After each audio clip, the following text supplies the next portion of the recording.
seperti itu.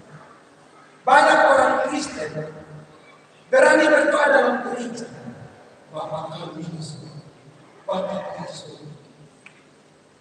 Ketika ada masalah dia berdoa, Bapa di surga. Tapi habis amin justru dia tidak percaya. Iman seperti itu bermasalah, saudara. Orang yang berani berkata Allah adalah Bapakku di surga, dia adalah orang yang berani duduk di dalam gerobak dan Tuhan Bapa. Jadi kalau saudara berani berkata Bapa di surga, tolong saya, maka jangan sekedar sebut dia Bapa saudara. Saudara harus benar-benar menyerahkan diri bagi dia. Itu iman yang benar. Banyak orang Kristen imannya bermasalah karena dia berani memanggil Allah sebagai Bapa surga. Dia berani berdoa Bapakku di surga, tapi habis berdoa justru dia tidak percaya.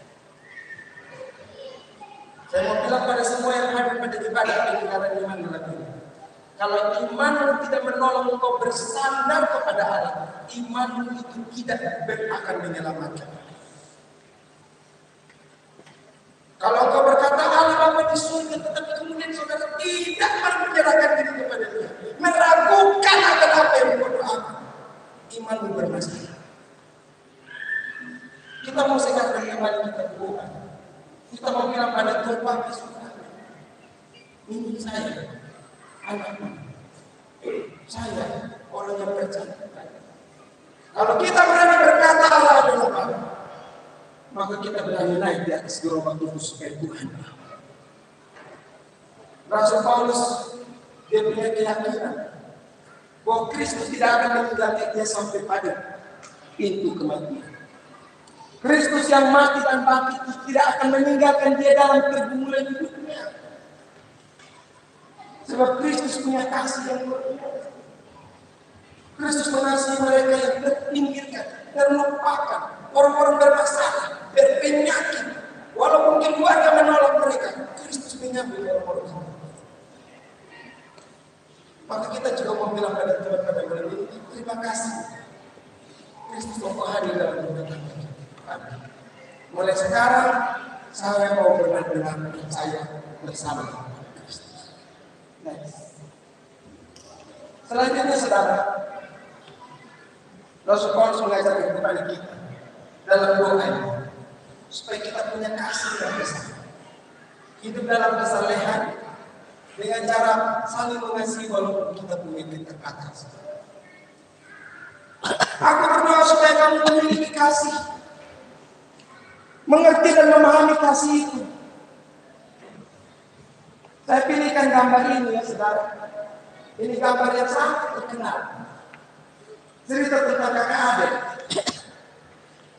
Dia punya adik itu tidak ada tangan, tapi dia punya adik yang kasih makan di kaki suami. Ini gambar tentang kita. Kita sebenarnya bisa saling mengasihi.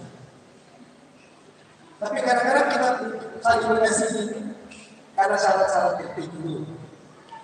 Saya mau sayang dia tapi kalau dia begini. Saya mau kerjasama dengan dia tapi kalau dia begini. Hari ini kita belajar bagaimana kita memiliki kasih yang sempurna. Kasih yang sempurna itu tidak selalu datang karena kita orang yang sempurna. Tidak. Kita bisa saling mengasihi walaupun kita punya keterbatasan. Kalau dalam hidup kita pasti akan ketemu orang di sekitar kita punya keterbatasan. Orang-orang yang di sekitar kita juga orang penuh keterbatasan. Suami kita juga orang yang penuh keterbatasan. Istri kita juga makin lama keterbatasannya makin besar. Tapi kita mau belajar mengasihi dengan tulus dan ikhlas. Dalam gereja kita mau belajar saling mengasihi. Mengasihi itu ujiannya hanya satu. Orang yang berani mengasihi dengan tulus itu orang yang selalu berkata sekalipun. Ulangi. Orang yang bisa mengasihi dengan tulus dan ikhlas itu orang yang berada di tengah